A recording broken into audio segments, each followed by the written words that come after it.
Break के बाद एक बार फिर से स्वागत है आप सभी का। तो अब बात कर लेते हैं जम्मू कश्मीर के पुंछ में हुए आतंकी हमले की।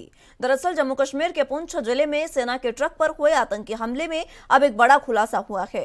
आईबी रिपोर्ट में बताया गया है कि बिजू सेक्टर में आतंकियों ने हमले के लिए स्टिकी बम का इस्तेमाल किया था। उन्होंने इस हमले को कटरा हमले के पैटर्न पर ही अंजाम दिया था। आईबी ने गृह मंत्रालय और एनआईए को सभी तथ्यों से संबंधित रिपोर्ट भी साझा की है। इस रिपोर्ट में बताया गया कि आतंकियों ने ट्रक पर करीब 36 राउंड गोलियां दागी थी। उन्होंने हमले में स्टील बुलेट का भी इस्तेमाल किया था। वहीं फॉरेंसिक टीम ने सभी सैंपल लिए हैं। वहीं जांच टीम को भी ट्रक से 2 ग्रेनेड पिन और मिट्टी के तेल के वाष्प मिले हैं। रिपोर्ट में बताया गया कि 3 पैरामेडिक्स जिन्होंने सेना के सभी जवानों को निकाला और एक जख्मी जवान के बयान भी दर्ज किए गए हैं। इस आतंकवादी हमले में 5 फौजी जवान शहीद हुए हैं। 7 आतंकी हमले को अंजाम देने की कोशिश में थे। इसमें 3 विदेशी आतंकी हैं।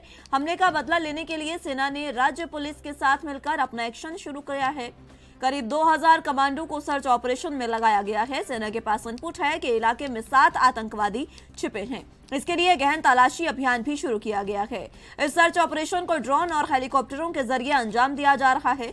सेना ने शूट एट साइट के ऑर्डर भी दे दिए हैं। तो वहीं जिस तरीके से ये ऑर्डर दिए गए हैं, इसके बाद अब एक तरफ ये आतंकी हमला हुआ, इसके बाद भी पाक अपने नापाक हरकतों से बाज नहीं आ रहा है। हालांकि इस हमले में चीन का नाम भी सामने आ रहा है, लेकिन आज एक बार फिर से जम्मू कश्मीर के रामगढ़ में पाकिस्तानी ड्रोन देखने को मिला। जो पाकिस्तान की तरफ से आया था वो ड्रोन वहां पर, और जैसे ही जब बीएसएफ ने उस ड्रोन को देखा तो उस पर 20 राउंड फायरिंग की गई और फायरिंग के बाद वो ड्रोन वापस जो है पाकिस्तान लौट गया है। लेकिन इस बात जाहिर है कि पाकिस्तान अपनी नापाक हरकतों से बाज नहीं आ रहा है, तरह तरह के आतंकी हमले करने की फिराक में है। और अगर बात करें पंजाब की, तो पंजाब में भी आज अमृतसर में जो ड्रोन है वो देखने को मिला। अलग अलग इलाकों में 2 ड्रोन देखने को मिले और कई ग्राम हेरोइन भी बरामद की गई है। यानी कि विदेशों से लगातार ड्रोन की साजिश हो रही है, आतंकी साजिश अलग अलग हो रही है, और ये जो हमले लगातार हो रहे हैं सुरक्षा को लेकर बड़ा सवाल उठाते हैं।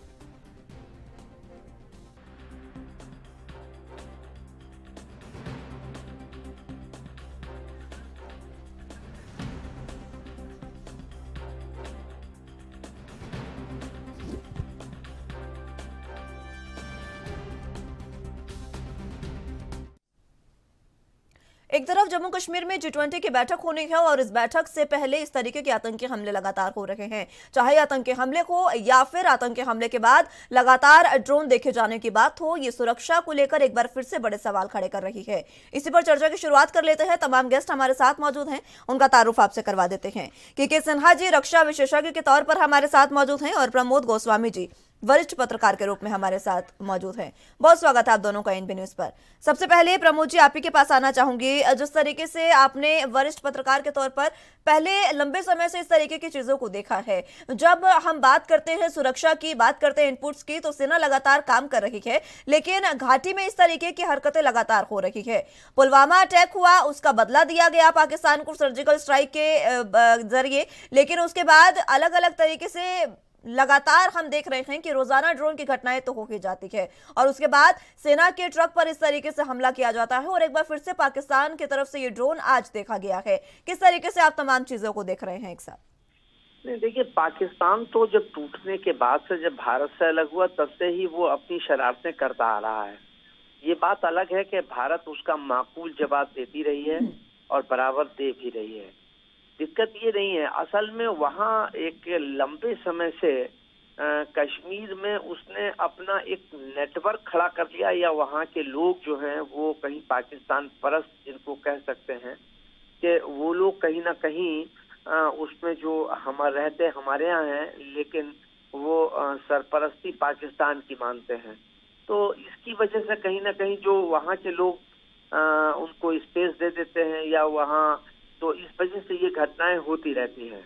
तो वो कोई नई बात नहीं है, लेकिन जो इधर पुलवामा के बाद जो घटना हुई है, ये पुलवामा के बाद मुझे लगता है कि शायद सिन्हा साहब इस पर ज्यादा बेहतर ढंग से बता देंगे, लेकिन मुझे लगता है कि पुलवामा के बाद जो भारत ने एक प्रभावी ढंग से उसको जो अटैक किया था, उसके बाद वो थोड़ा सा प्रेशर में आया, लेकिन उसके बाद चूंकि अब उसको, मुझे लगता है कि जो G20 की बैठक यहाँ होने जा रही है और वो उसको वहाँ ये संदेश देना चाहता है कि वहाँ पर अस्थिरता है, वहाँ पर सुरक्षा की व्यवस्था ठीक नहीं है, ताकि एक बाहरी मुल्कों में थोड़ा सा एक संशय का वातावरण पैदा हो।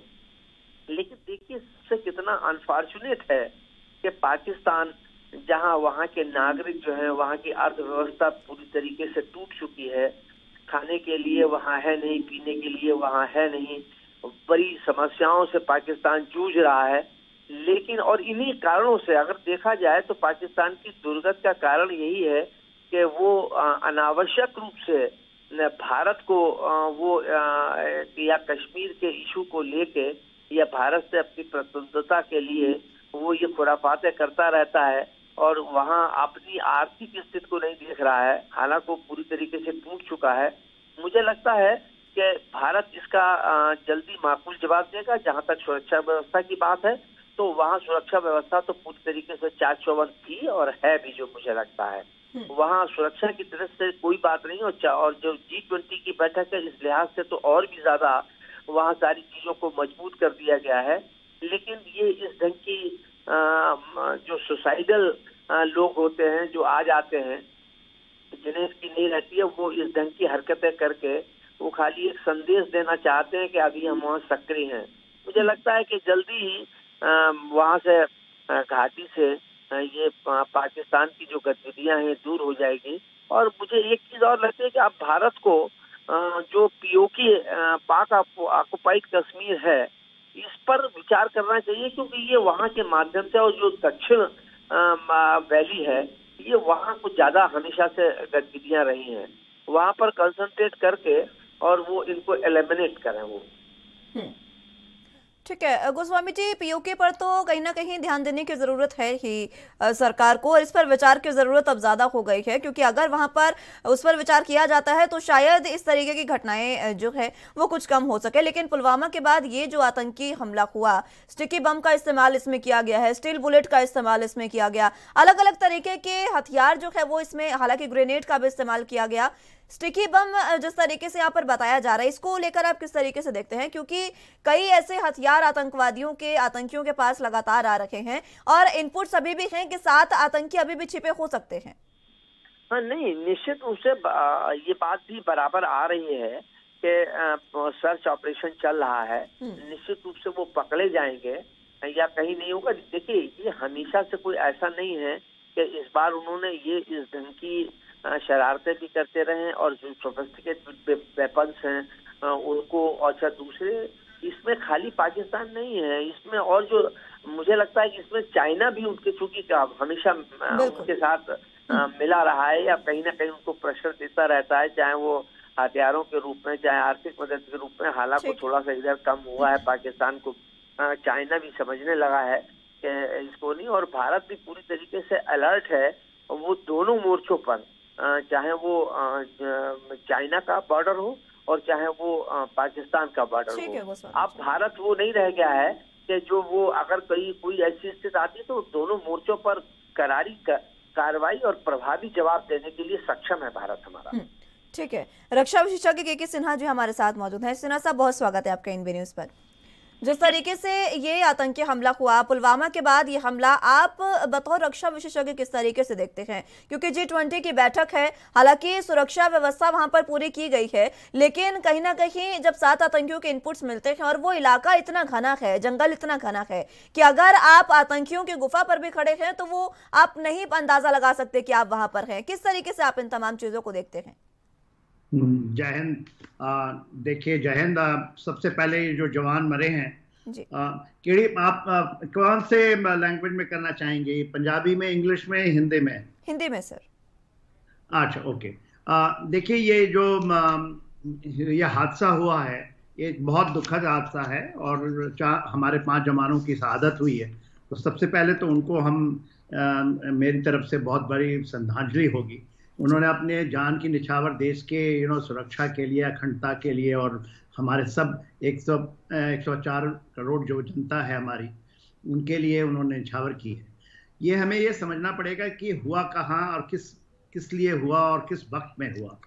तो ये सबको पता है कि ये जो पुंछ और राजौरी का इलाका है और जो कृष्णा घाटी का इलाका है, यदि आप उस इलाके में गए हों या उस इलाके की, मैं थोड़ा सा वर्णन ये करना चाहूँगा कि ये जो पीर पंजाल के साउथ का हिस्सा है, जो कृष्णा घाटी है या भाटिया धूलिया है, या अपना ये नाड़ कासा कहते हैं, और ये सुरनकोट का इलाका है, वो इलाका है जो कि एक माउंटेनस होने के साथ साथ तकरीबन 8.9 किलोमीटर है एलओसी से, जो कि आपको पता ही है कि वो 740 किलोमीटर का है, वहां से 8.9 किलोमीटर की दूरी पे है। और ये घने जंगल है, पहाड़ी इलाका है, दुर्लभ इलाका है।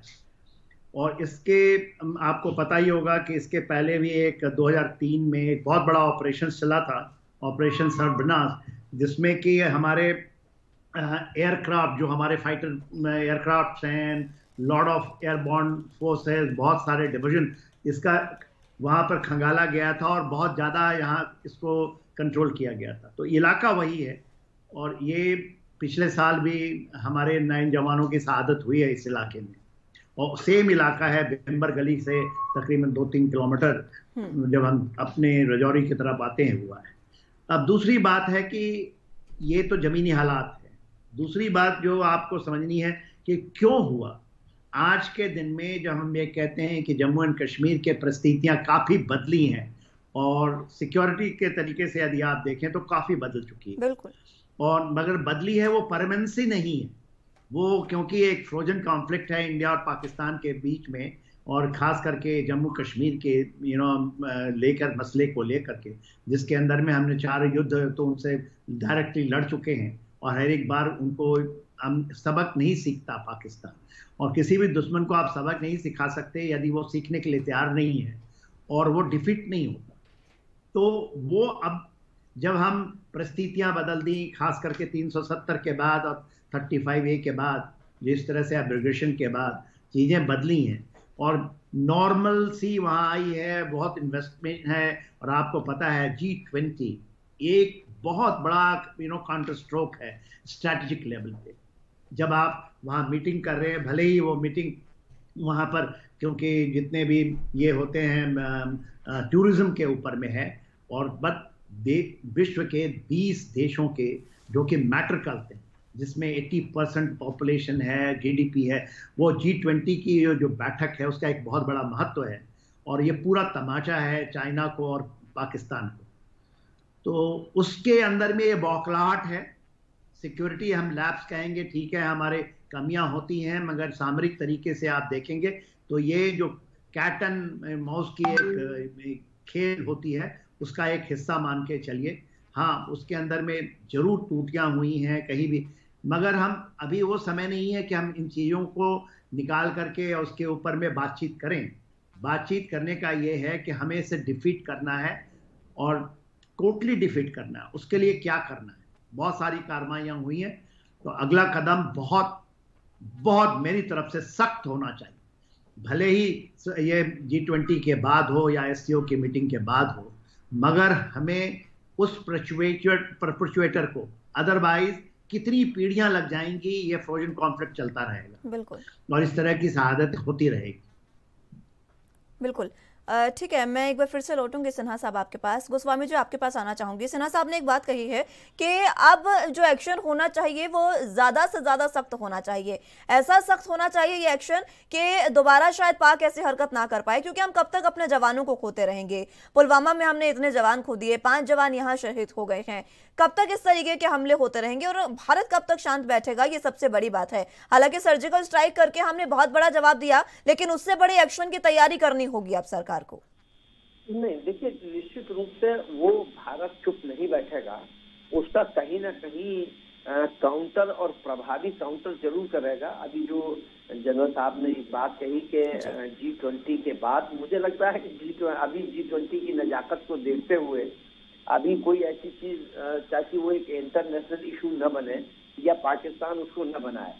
दिक्कत देखिए वहाँ सबसे ज्यादा ये है कि पाकिस्तान की सरपरस्ती, वहाँ जो आतंकवादी गुट है, ये कहीं ना कहीं जो पाकिस्तान में पलते रहे, पाकिस्तान उनको पालता पोसता रहा है, ये उसमें से हो सकता है कि इस संभावना से भी इनकार नहीं किया जा सकता है कि पाकिस्तान ने जो पाले हैं वो पाकिस्तान इस समय इस स्थिति में न हो कि छेड़ा जाए भारत को, लेकिन जो आतंकवादी गुट है ये कहीं ना कहीं उसमें से निकल के उसमें से एक आतंकवादी गुट ने उसका अपना जुम्मा भी लिया है कि ये हमने किया है। तो ठीक है गोस्वामी साहब, मैं माफी के साथ आपको रोकना चाहूंगी, एक बार फिर से लौटूंगे आपके पास, बात आपकी पूरी सुनी जाएगी, लेकिन उससे पहले वक्त एक छोटे से ब्रेक का है, फौरन हाजिर होंगे।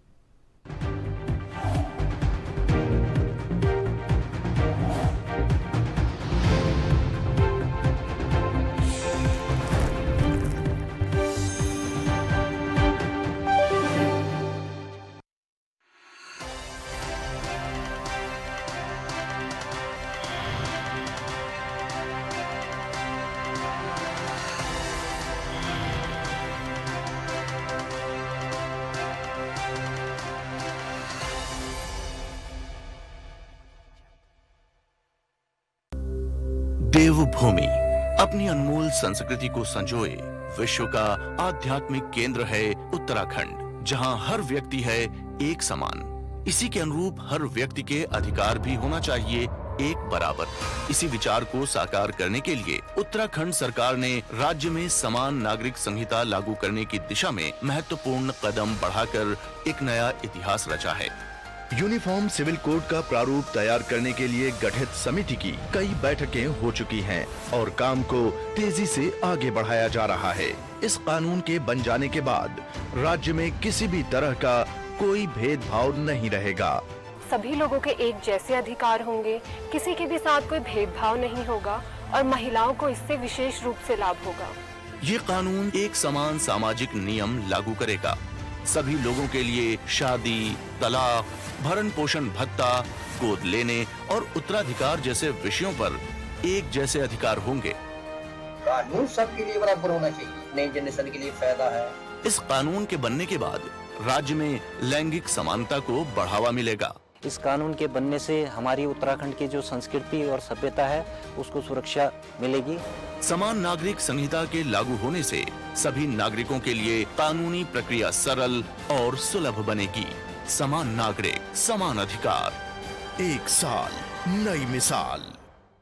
कम ब्रेक और ज्यादा खबरों के साथ देखिए ANP news in channel number पर।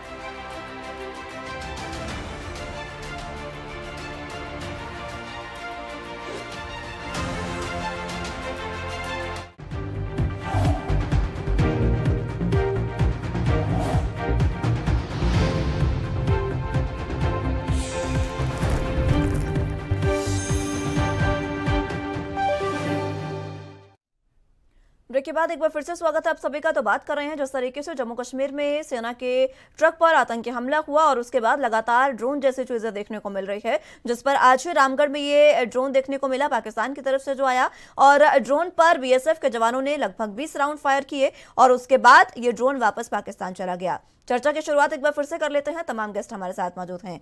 गोस्वामी जी अपनी बात पूरी करिएगा। नहीं, मैं ये कह रहा था कि देखिए असल में भारत जिस ढंग से आगे बढ़ रहा है, चाहे वो आर्थिक क्षेत्र में हो और चाहे वो हमारे सेना के मामले में, भारत प्रधानमंत्री मोदी ने भारत की रक्षा व्यवस्था को या रक्षा की तरफ विशेष ध्यान दिया है। चाहे वो चाइनीज बॉर्डर हो, वहाँ सड़कों का बनवाना हो, सोफिस्टिकेटेड वेपन लाना हो, चाहे वो हमारे एयरक्राफ्ट लाने हों, तो ये सारे लड़ाकू विमान हैं, ये जिस ढंग से राफेल वगैरह ये सब जो लेके आ रहे हैं, इससे विदेशी शक्तियां जो है और विशेष रूप से चाइना, मैं समझता हूँ कि चाइना सबसे ज्यादा हमारे लिए अब खतरा बनता जा रहा है। अब पाकिस्तान तो हमारे लिए उतना बड़ा खतरा नहीं है, लेकिन चूंकि चाइना भी जिस प्रकार से ये चाइना की स्थिति ठीक वैसी ही है जैसे पाकिस्तान जो है आतंकवादियों को पोषित कर रहा है, वैसे ही चाइना जो है पाकिस्तान को पोषित कर रही है, वो आर्थिक रूप से, वेपन्स के रूप में, इस रूप से, ताकि भारत को कमजोर किया जा सके। ऐसा नहीं है कि भारत उनकी उस बात को समझता नहीं है या उनकी उस सोच से अनभिज्ञ है। भारत भी पूरी अपनी तैयारियों के साथ लगा हुआ है, लेकिन फिर भी बावजूद उसके तमाम सुरक्षा व्यवस्थाओं के बावजूद जिस ढंग से क्योंकि वो जो अभी जैसा कि जनरल साहब ने कहा, चाहे वो पुंछ हो, राजौरी हो, ये घने जंगल है, पहाड़ है, तो उसकी वजह से उसका वो लाभ लेके कहीं ना कहीं छिप कर या कहीं ना कहीं कोई मौका तलाश कर जो ही उनको लगता है तो कोई ना कोई घटना को दे देते हैं। और जो इस समय ये किया गया, ये निश्चित रूप से G20 का जो वहाँ बैठक होने को है, उसको ये संदेश देने विदेशी लोगों को या अपने विदेशी देशों को ये संदेश देने के लिए, क्योंकि वो हमेशा ही चाहता है कि वो कि ये डिस्प्यूटेड जम्मू कश्मीर को डिस्प्यूटेड मानता है, तो इस वजह से वो ये संदेश देने की कोशिश कर रहा है कि वहाँ शांति नहीं है, वहाँ के लोग नहीं चाहते हैं, जबकि ऐसा नहीं है। और वो यही एक खाली एक गलत परसेप्शन बनाने की जरूर कोशिश करता है। खैर वो करता रहेगा, शुरू से करता है, उसकी फितरत है, उसको तो नहीं रोका जा सकता, लेकिन हमको अलर्ट रहने की जरूरत है। लेकिन इसके साथ साथ एक पुलवामा जैसा एक बार और प्रभावी अटैक करना चाहिए। और दूसरा, हमारा कंसंट्रेशन अब इनका जो जिस ढंग की धूर्तता कर रहा है पाकिस्तान या चाइना उसको पोषित कर रहा है, इसके लिए जरूरी है कि अब जो पीओके है उस पर कंसंट्रेट करके उसको अपने कब्जे में ले लेना चाहिए। अब बहुत हो गया, हद हो गई है, तो अब इन चीजों को, और पूरा विश्व भी जानता है कि भारत की सहनशीलता का उतना ही इतना न करें कि भारत का जो सहनशीलता है वो टूट जाए। अब स्थिति कुछ ऐसी ही हो गई है, भारत इस पर भी विचार करे। बिल्कुल।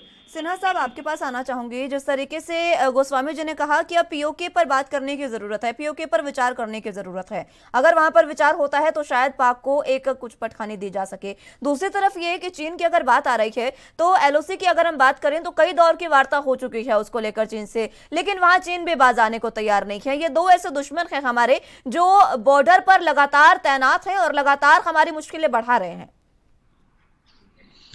ठीक, आपने ठीक आकलन किया है कि हमारे देश के लिए जब हम सिक्योरिटी एक्सटर्नल थ्रेट की बात करते हैं तो उसमें चीन और पाकिस्तान है। और देखिए, चीन तो एक बहुत बड़े शक्ति की तरफ से उभर रहा है और बहुत बड़ा चैलेंज है। वो केवल चैलेंज हमारे नदर्न बॉर्डर्स में नहीं है, वो हमारे इंडो पैसिफिक में भी है और इंडियन ओशन रीजन जिसको हम कहते हैं, जो हमारा बेली है, उसके अंदर भी है। और जिस तरह से चीन उभर कर निकला है, वो एक शक्ति के रूप में आया है और रीजनल पावर बनने के लिए वो एक देखता है कि भारत उसके सबसे बड़ा रोड़ा है। उनकी जो पॉलिसी हो उसके ऊपर में तो बहुत बातचीत होती है, मगर आज के दिन में जो हमारा नदर्न बॉर्डर का 3488 किलोमीटर का जो देखिएगा, तो इसके अंदर में जितने भी खंडे हैं, चाहे हम उसको ईस्टर्न लद्दाख कह लें, मिडिल सेक्टर कह लें, या जो हमारा नॉर्थ ईस्ट का इलाका है जिसको हम अपना ईस्टर्न थिएटर कहते हैं, वहाँ पर जो चीज़ें हो रही हैं, जिसमें चाइना ने नया लॉ लाया है, बॉर्डर लॉ 2021 में। शी जिनपिंग पहली बार ऐसे 30 साल के बाद ऐसा एक लीडर है जो कि आपके बॉर्डर पे एलओसी पे आ करके और वो उन चीज़ों का निरीक्षण किया है, जो कि दिखाता है कि वो जो अरुणाचल प्रदेश का वो क्लेम करता है कि वो साइज 54 है और 90,000 किलोमीटर हमारा है, उसके ऊपर में उसकी कार्रवाइयाँ लगातार चल रही हैं, चाहे वो उसकी प्रिपरेशन हो, उसके उसके एग्रेसिव पोस्चरिंग हो, उसकी तैयारी हो। और उसके जवाब में हम जरूर आज उससे ज़्यादा सुदृढ़ होकर खड़े हैं और पाकिस्तान के, मगर ये चैलेंजेस बढ़ता जा रहा है। पहले केवल हम देखते थे कि एडवर्सरीज 2.5 फ्रंट की हम बात करते हैं, पर बात यह है कि हम यदि लगातार प्रोएक्टिव होकर के इन चीज़ों को करेंगे तभी ये जाकर के हमारे संभल में आएगा, अदरवाइज ये बढ़ता ही रहेगा और जनरेशन आफ्टर जनरेशन इसके भुगतभोगी होंगे। देखिए, आज सबसे बड़ी बात है कि हम ये कह लें और इस बीच में छिप जाएं कि नहीं हमने ये किया और वो किया, हमने ऐसे कर रहे हैं, ऐसे बढ़ रहे हैं।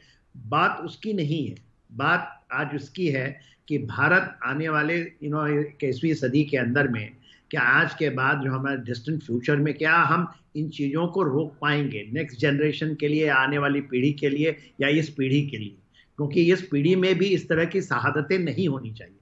हमने कहा कि पीओके हमारा हिस्सा है, मगर पीओके के अंदर में देखिए जिस तरह से सीपैक आया है, जिस तरह से चाइना आया है, और हम कुछ भी नहीं कर पा रहे हैं।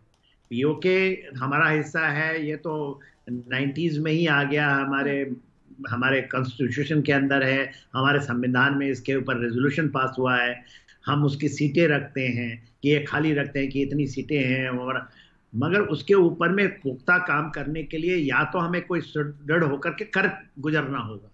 देखिए, यदि आप देखिए रशिया यूक्रेन के वॉर में एक छोटी सी बार की वो वहाँ नाटो का विस्तार करना चाहता है, उसके अंदर में रशिया उसको कार्यान्वित नहीं करने, और वो आपको प्रोएक्टिवली करनी पड़ेंगी, भले ही विश्व क्या कहे। हम विश्व को केवल उनकी बातों सुन करके कि हमें कोई क्या पॉइंट फिंगर कर दे, तो इस तरह से देश अखंड नहीं बनता है, इस तरह से देश सुदृढ़ नहीं बनता है। हम बातों से कुछ नहीं कर सकते, हमें कार्यान्वित करनी पड़ेगी। और कार्रवाई के लिए जब हम इस बात को हम लेते हैं, मैं हवा में नहीं बात करके, यदि आप यही पुंछ राजौरी के और कृष्ण घाटी और जो भाटिया धुलिया जहां पर हुआ है, तो ये इलाका कोई ऐसा नहीं है कि इम्पॉसिबल है, मगर हमारी नीतियां ऐसी होनी चाहिए। यदि हम पूरा का पूरा, यदि पंजाब में, राजस्थान में, गुजरात के अंदर में 40-40 किलोमीटर हम कहते हैं कि वो सिक्योरिटी बेल्ट है, मगर हम ये सिक्योरिटी बेल्ट को क्यों नहीं हम यहाँ पर हम डेमोग्राफिक चेंजेस करना, आपको आउट ऑफ बॉक्स थिंकिंग करने पड़ेंगी, तभी आप पीओके को भी लोगे। इस तरह से हम कहेंगे कि वहां पर नॉर्मल एक्टिविटीज चलती रहे और ये चीजें होंगी, तो नहीं होंगी। हम ये बार बार डिस्कशन करेंगे और हम बार बार इन चीजों को करते रहेंगे। वेरी हॉलिस्टिकली हमको इसको करना पड़ेगा। ठीक है सिन्हा साहब, समय समाप्त हो चुका है। बहुत बहुत शुक्रिया आपका। प्रमोद जी, आपका भी बहुत बहुत शुक्रिया हमारे साथ जुड़ने के लिए और तमाम अहम चर्चा हमारे साथ करने के लिए।